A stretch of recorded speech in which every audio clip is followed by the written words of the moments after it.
Hello friends, मैं अभिषेक कुमार समृद्धि IAS के online platform पे आप सभी का स्वागत करता हूं, अभिनंदन करता हूं। दोस्तों, एनआईएएस रिलेटेड के 14 से 14.5 लाख जो हमारे अभ्यर्थी है, जो कैंडिडेट है, उनके लिए एक बहुत बड़ी खुशखबरी जो दोस्तों मैं लेकर के आया हूं, जो आप लोग के लिए बहुत इंपॉर्टेंट होने वाली है। दोस्तों, हम बात करेंगे किस तरह से एनआईएएस रिलेटेड के जो अभ्यर्थी हैं वो लगातार प्रदर्शन कर रहे हैं दिल्ली से, यानी कि बिहार से लेकर के दिल्ली तक, उत्तर प्रदेश के लखनऊ से लेकर के दिल्ली तक, यानी कि हर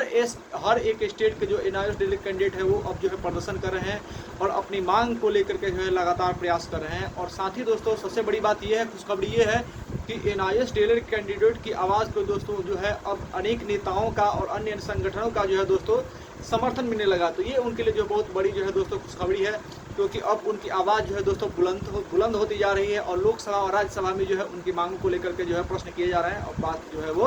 उठाया जा रहा है। तो दोस्तों, ये बड़ी खुशखबरी है। खुशखबरी इस प्रकार से है कि पहले जो है ये सभी लोग अकेले थे, एनआईएएस कैंडिडेट जो है तो केवल अपनी आवाज़ जो है अकेले बुलंद किया करते थे, लेकिन अब इनकी मान्यता को जो है दोस्तों विपक्ष के नेताओं का, साथ ही सरकार के भी कुछ नेताओं एमपीज का जो है समर्थन मिलने लगा है। और उन्होंने ये आश्वासन दिया है कि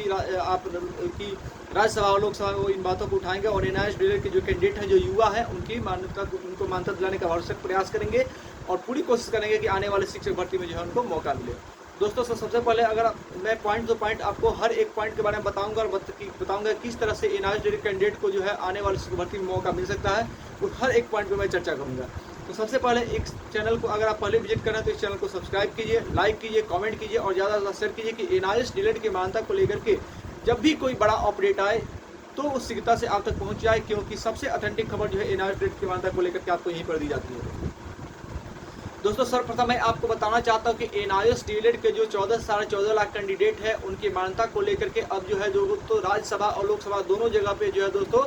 लगातार जो है आवाज़ उठने लगी है। साथ ही माननीय राष्ट्रपति श्री द्रौपदी मुर्मू जी को भी पत्र लिखने पर विचार किया जा रहा है और उम्मीद है कि जल्द से जल्द जो है एनआईएएस रिलेटेड कैंडिडेट जो है वो अपनी मान्यता को लेकर के राष्ट्रपति जी को जो है पत्र लिखेंगे। तो ये अच्छी खबर ये है कि राष्ट्रपति तक हमारी बात पहुँचेगी और साथ ही प्रधानमंत्री को भी पत्र लिखना होगा।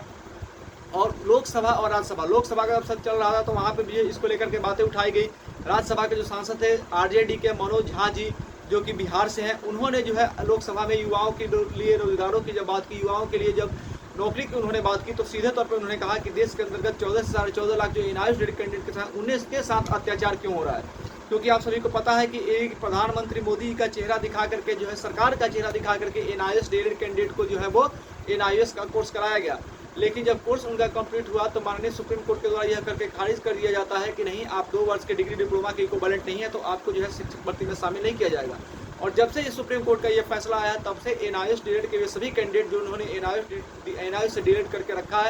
है वो जो है शिक्षक भर्ती से में बाहर हो गए हैं। एक बार उनको बीपीएससी टीआरई 1 में मौका मिला था और वहाँ पे कुछ शिक्षक जो है चयनित हुए थे, तो अब जो है वो शिक्षक जो चयनित हो गए थे उनके नौकरी पर भी जो है तलवार लटक गई है और वे कैंडिडेट जो है वो भी जो है लगातार जो है एकदम परेशान चल रहे हैं कि उनका क्या होगा। तो मैं एक बार फिर से इन सारे कैंडिडेट की तरफ से 14 से 14.5 लाख कैंडिडेट की तरफ से सरकार से ये मांग करता हूँ, ये दरख्वास्त करता हूँ कि जल्द से जल्द इन्हें मान्यता दी जाए। और मेरी पूरी टीम, समृद्धि आईएएस की पूरी जो टीम है वो एनआईएएस रिलेटेड की मान्यता को लेकर के लगातार प्रयासरत है। दिल्ली में प्रदर्शन में भी उन्होंने भाग लिया था और माननीय शिक्षा मंत्री से